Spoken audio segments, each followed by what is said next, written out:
ఇది కేవలం సమాచారంగా మాత్రమే భావించండి. వైద్య నిపుణులను సంప్రదించండి. ఈ మల్టిపుల్ స్క్లెరోసిస్ అంటే చాలా మందికి తెలియదు. దాని గురించి చెప్పండి. మల్టిపుల్ స్క్లీరోసిస్ అంటే బేసిక్గా మనకి ఏంటంటే బ్రెయిన్ లేదా స్పైనల్ కార్డ్లో ఉండే పెద్ద నరాలు ఏవైతే ఉంటాయో సెంట్రల్ నర్వస్ సిస్టమ్ అంటాం దాన్ని, అది ఎఫెక్ట్ అవుతుంది. దాంట్లో ఒక్కొక్క నరాన్ని కనుక మనం తీసుకుంటే ఒక కరెంటు వైర్కి ఎలాగైతే లోపల కాపర్ వైర్ ఉండి చుట్టూతా ఒక ఇన్సులేషన్ ప్లాస్టిక్ ఆర్ రబ్బర్ టైప్లో ఉంటుంది చూసారా, అది దాన్ని మైలిన్ షీత్ అంటాం. నరం పైన ఉండేది లోపల ఉండే ఆ కాపర్ వైర్ లాంటి సబ్స్టెన్స్ ఏదైతే ఉందో యాక్సాన్ అంటాం. ఈ మైలిన్ షీత్, ఈ పొర ఎప్పుడైతే తొలగిపోతుందో దాన్ని డీమైలినేషన్ అంటాం. బ్రెయిన్లో ఉన్న ఈ పెద్ద పెద్ద నరాలు లేదా స్పైనల్ కార్డ్లో ఉన్న పెద్ద నరాల మీద ఉన్న పొర తొలగిపోవటాన్నే సెంట్రల్ డీమైలినేషన్ అని పిలుస్తాం. దీంట్లో 3-4 వెరైటీస్ జబ్బులు ఉంటాయి. మరి ముఖ్యంగా మల్టిపుల్ స్క్లీరోసిస్ అనే దాని మీద విపరీతంగా రీసెర్చ్ జరిగింది. ఎంతోమందికి ఈ డిసీజ్ నుంచి కాళ్ళు చేతులు పడిపోవడం, చూపు సరిగా కనపడకపోవడం, మాట మింగడానికి ఇబ్బంది, ఇవన్నీ కూడా వస్తూ ఉంటాయి. ఇది ఎందుకు వస్తుంది అసలు? It's an auto immune disease. అంటే మన బాడీ లోపల ఏవైతే ఫైట్ చేయాల్సిన సెల్స్ ఉంటాయో, వైట్ బ్లడ్ సెల్స్, అవి కొన్ని యాంటీబాడీస్ని ప్రొడ్యూస్ చేయాలి. ఏదన్నా వైరస్కి అగెయిన్స్ట్గా లేదా వ్యాక్సిన్ ఎక్కించుకుంటాం మనం. ఆ వ్యాక్సిన్ పని ఏంటి?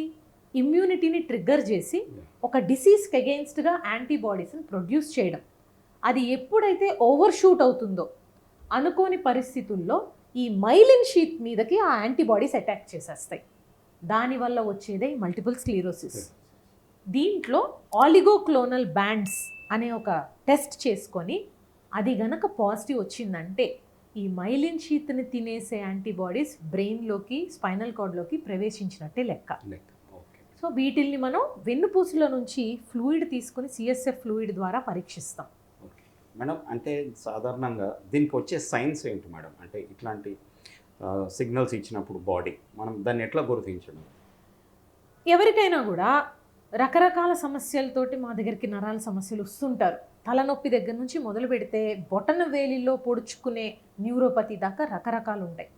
అయితే ఆప్టిక్ న్యూరైటిస్ అనేది క్లాసిక్గా ఈ మల్టిపుల్ స్క్లీరోసిస్లోని సిమ్టమ్.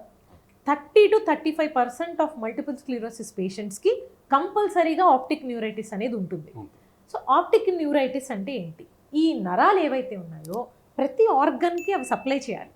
అలానే కంటి చూపుకి సంబంధించిన నరాన్ని ఆప్టిక్ నర్వ్ అంటాం.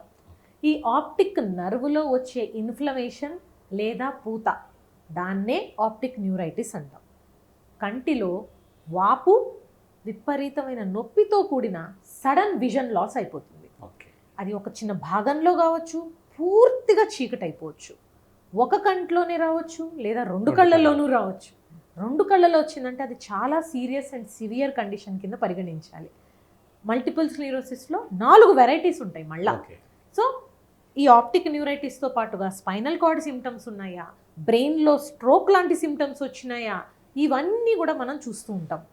4 వెరైటీస్ ఏంటి అని అంటే, ఒకటి ఒకే ఒక్క ఎపిసోడ్ వచ్చి ఇంకా అలా జీవితాంతం అది ప్రోగ్రెసివ్గా పెరుగుతూ పోతుంది జబ్బు అనేది. అంటే గ్రాడ్యువల్గా సిమ్టమ్స్ ఇంక్రీజ్ అయిపోతూనే ఉంటాయి. ఇవాళ ఓన్లీ కంటి చూపే తగ్గింది, రేపు మాట పడిపోవచ్చు, ఎల్లుండి కాలు చేయి వీక్ అవ్వచ్చు, తిమ్మిరి రావచ్చు, లేకపోతే స్పర్శ కోల్పోవచ్చు. ఇలాంటిది ప్రోగ్రెస్ అవుతూ ఉంటే కనుక దాన్ని ప్రోగ్రెసివ్ లేదా ప్రైమరీ ప్రోగ్రెసివ్ మల్టిపుల్ స్క్లీరోసిస్ అని పిలుస్తాం. కొన్నిసార్లు విడతలుగా వచ్చి అక్కడి నుండి మెల్లగా ప్రోగ్రెస్ అయిపోతూ ఉంటుంది, సెకండరీ ప్రోగ్రెసివ్ అంటాం. అన్నిటికంటే మోస్ట్ కామన్ వెరైటీ రిపీటెడ్గా అటాక్స్ వస్తూ ఉంటాయి. దాన్నే RRMS అని పిలుస్తారు, రిలాప్సింగ్ రెమిటింగ్ మల్టిపుల్ స్క్లీరోసిస్. సో ఇది చాలా కామన్ అనమాట. ఇండియా కామన్, యుక్త వయసులో వరల్డ్ మొత్తంలో కూడా కామన్. ఇంకా కూడా తీసుకుంటే యాక్చువల్గా యూరోపియన్స్లో వైట్ పాపులేషన్లో ఇది ఎక్కువ అని చెప్తారు. బట్ మన ఇండియాలో కూడా చాలా చూస్తున్నాం.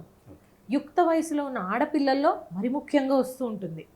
సో వీళ్ళలో ఇలాంటి సిమ్టమ్స్ ఎవరికన్నా ఉంటే కనుక వెంబడే మనం అయితే స్ట్రోక్ సస్పెక్ట్ చేస్తాం పెద్ద వయసు వాళ్ళలో. యుక్త వయసు వాళ్ళలో వస్తే కనుక ఈ మల్టిపుల్ స్క్లీరోసిస్ లేదా డీమైలినేషన్ అనేది ఖచ్చితంగా పరిగణలోకి తీసుకోవాలి. అంటే ఇమ్మీడియట్గా టెస్ట్లు అంటే వాళ్ళకి అనుమానం రాదు కదా మేడం ఇది మల్టిపుల్ స్క్లెరోసిస్ అని. Correct. So how to go about అంటే ఇమీడియట్ టెస్ట్ ఏ టెస్ట్ చేయించుకోవాలి? మనం ఎప్పుడైనా కూడా ఒక ఫ్యామిలీ డాక్టర్ దగ్గరకో ఒక జనరల్ ఫిజిషియన్ దగ్గరకో వెళ్తాం. వాళ్ళకి మల్టిపుల్ స్క్లీరోసిస్ గురించిన అవగాహన ఉండటం కూడా చాలా ఇంపార్టెంట్. ఈ వీడియోస్ మనం చేస్తున్నవి ఏవైతే ఉంటాయో వాళ్ళకి ఒక అవేర్నెస్, ఒక అవగాహన కలిగి ఉన్నారనుకోండి, కేవలం వాళ్ళకి వచ్చేది ఏదో చిన్నపాటి సిమ్టమే అయి ఉండొచ్చు. చెయ్యి ఒత్తుకుపోవటం వల్ల తిమ్మిరి రావచ్చు, లేకపోతే కనుక ఏదన్నా నొక్కుకొని కాస్త ఇక్కడ చెయ్యి రిస్ట్ ఎక్కువ ఉపయోగిస్తుంటారు, సైక్లింగ్ ఎక్కువ చేయడమనో పని ఎక్కువ అవ్వడమనో వాటి వల్ల తిమ్మిరి పట్టినట్టు ఒక్కొక్కసారి వాపు నొప్పి అనేవి రావచ్చు. అలాంటి సింపుల్ కారణాలు కాకుండా వాళ్ళకి అది కనుక చాలా సివియర్గా అనిపిస్తోంది, అప్పుడు వాళ్ళకి అనుమానం రావాలి, ఇదేదో నరం ప్రాబ్లం ఉంది, నాకు నిన్నటిదాకా లేనిది వాళ్ళ సడన్గా వచ్చింది, నేను అబ్నార్మల్గా కూడా ఏం పని చేయలేదు, దాని మీద ఏం ఒత్తిడి పడలేదు, అయినా కూడా ఇదేదో వీక్ అయింది, తిమ్మిరిగా ఉంది, ఏంటి అనేది వెంబడే వెళ్ళి జనరల్ ఫిజిషియన్ని కన్సల్ట్ అవ్వాలి. వాళ్ళు పరీక్ష చేసుకున్నప్పుడు ఈ వయసులో రావాల్సింది కాదు కదా అని వాళ్ళకు కూడా అనుమానం వస్తే న్యూరాలజిస్ట్ దగ్గరికి పంపుతుంటారు.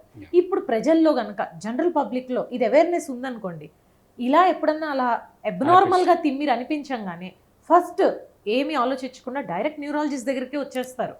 మాకు గనక అది సీరియస్ కండిషన్ అనిపించింది అనుకో, దానికి కావాల్సిన టెస్ట్స్ అవి చేస్తాం. అన్నిటికంటే మోస్ట్ ఇంపార్టెంట్ అండి, నాకు మా గురువులు నేర్పించింది ఒకటే, ఫస్ట్ హిస్టరీ తీసుకోవాలి. పేషెంట్ని క్వశ్చన్స్ అడిగిన దాంతో వాళ్ళు చెప్పే సిమ్టమ్స్ ఎప్పుడు మొదలయ్యాయి, ఎలా ప్రోగ్రెస్ అయ్యాయి, దాంతో 90% ఆఫ్ ద టైమ్స్ డయాగ్నోసిస్ ఏంటో మాకు అర్థమైపోతుంది. కాకపోతే ఎవిడెన్స్ బేస్డ్ మెడిసిన్ ప్రాక్టీస్ చేయాలి కాబట్టి లీగల్గాను వాళ్ళకు కూడా రేపొద్దునే సైడ్ ఎఫెక్ట్స్ క్వశ్చన్ రాకూడదు. దానికోసం కొన్ని పరీక్షలు అనేది చేయడం జరుగుతుంది. ఎగ్జామిన్ చేసి నిజంగా ఇక్కడ పాయింట్లో మనకి ఇక్కడ ప్రాబ్లం ఉంది అని కనుక మాకు అనిపిస్తే బ్రెయినే స్కాన్ చేయాలనా, స్పైనల్ కార్డ్ చేయాలా, నరంకి చేయాలా అనేది మాకు అర్థం అవుతుంది. ఆ టెస్ట్ని పర్టికులర్గా ఆర్డర్ చేస్తే ఎంఆర్ఐ స్కాన్లో మనకి టిపికల్గా కొన్ని చోట్ల మెన్షన్ చేస్తామన్నమాట. అక్కడ వైట్ కలర్లో చిన్న చిన్న స్పాట్స్ లాంటివి కనపడతాయి.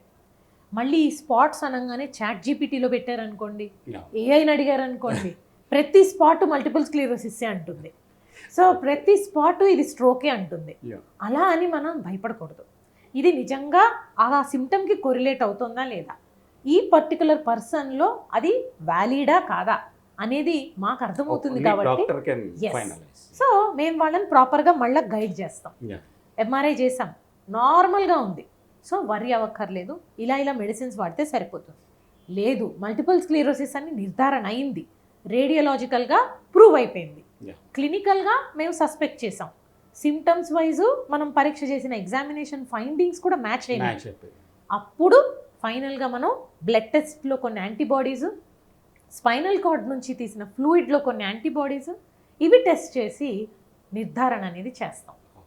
ఒకసారి అది నిర్ధారించామనుకోండి, స్టెరాయిడ్స్ లాంటివి, స్టిరాయిడ్ స్పేరింగ్ ఇమ్యూనోసప్రెసెంట్స్ అని ఇలాంటి ట్రీట్మెంట్స్ అన్ని చేయడం జరుగుతుంది.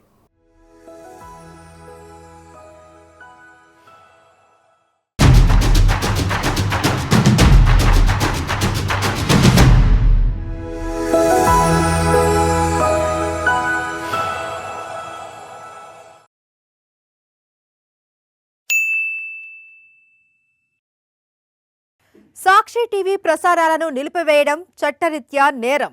సాక్షి టీవీ ప్రసారాల కోసం మీ స్థానిక కేబుల్ ఆపరేటర్ను వెంటనే సంప్రదించండి. DTHలో ఇంటర్నెట్లో కూడా సాక్షి టీవీ ప్రసారాలను వీక్షించవచ్చు.